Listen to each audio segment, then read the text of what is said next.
Hello, let's start with question 6 of exercise 10.2. The question says that the length of a tangent from a point A at a distance 5 cm from the center of the circle is 4 cm. Find the radius of the circle. आपको दिया हुआ there is a circle. There is a point A somewhere outside the circle. The length of a tangent from a point A, length of the tangent मतलब A से आप एक tangent draw कर रहे हैं, है ना? तो length of the tangent from this point A at a distance 5 centimeter from the center. ये जो point A है, ये center से कितनी दूरी पर है? 5 centimeter. From the center of the circle is 4 centimeter. That means the length of the tangent is 4 centimeter. Length of the tangent is 4 centimeter. The length of the tangent is 4 centimeter. Now you have to find out the radius of the circle. That means you have to find out this. Okay. So let O be the center of the circle. Let the point of contact be B. B is the point of contact of the circle and the tangent. Now we know that OB is perpendicular to AB. क्यों होगा OB perpendicular to AB? Because radius is perpendicular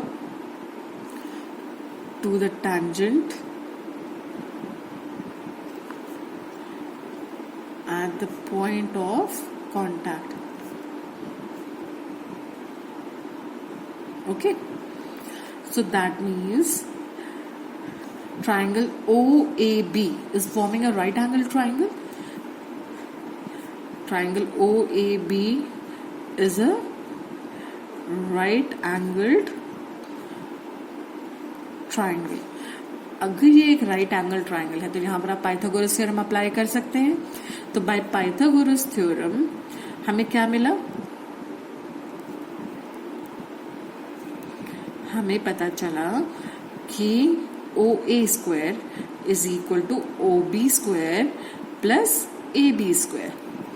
अब आपको पता है कि hypotenuse square is equal to perpendicular square plus base square.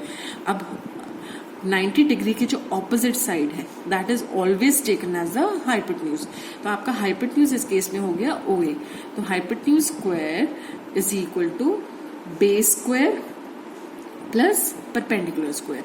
तो OA square is equal to OB square plus AB square. Now हमें OA square पता है कितना है. OA square is 5.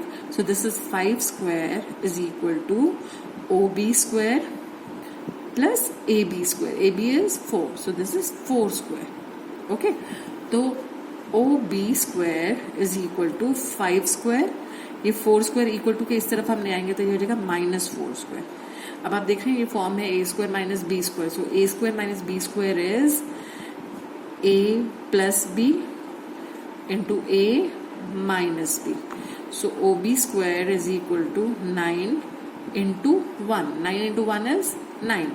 So OB square क्योंकि 9 है तो OB will be equal to the square root of 9 plus minus the square root of 9. लेकिन हम नेगेटिव वैल्यू को डिस्कार्ड कर देंगे. क्यों? क्योंकि OB is the length of the radius. तो रेडियस की लेंथ के नेवर भी नेगेटिव है ना, इसलिए OB will be taken as 3 centimetre. OB is equal to the square root of 9 which is 3 centimeter. Okay, I hope this you have understood this. Now moving on to the 7th question. The 7th question states that two concentric circles are of radii 5 centimeter and 3 centimeter. Find the length of the chord of the larger circle which touches the smaller circle. अब दो concentric circle लेने. Concentric का मतलब क्या होता है? Having a common center. तो आपके पास दो concentric circles हैं जिनका common center है. Let O be the common center of both these circles. अब इनमें से एक का रेडियाई 5 है और दूसरे का 3 है. तो ऑब्वियसली ये जो बाहर वाला रेडियस है this is 5 and the inner radius is 3. Okay, Now find the length of the chord of the larger circle which touches the smaller circle. जो larger circle की chord होगी वो स्मॉलर सर्कल को अगर सिर्फ टच कर जा रही है, that means this chord is acting as a tangent to the smaller circle. क्योंकि ये सर्कल स्मॉलर सर्कल के बाहर है और इसको सिर्फ एक ही पॉइंट पर टच कर रही है, that means the chord of this bigger circle is acting as a tangent to the smaller circle. Okay, so let the length of the chord be A B. और ये जो स्मॉलर सर्कल है उसको जहां touch कर रही है, let that point be C. Now अगर हम इस सर्कल को, अंदर वाले सर्कल को इग्नोर कर दें and if you just take O B as the chord, तो हमें पता है radius is always perpendicular to the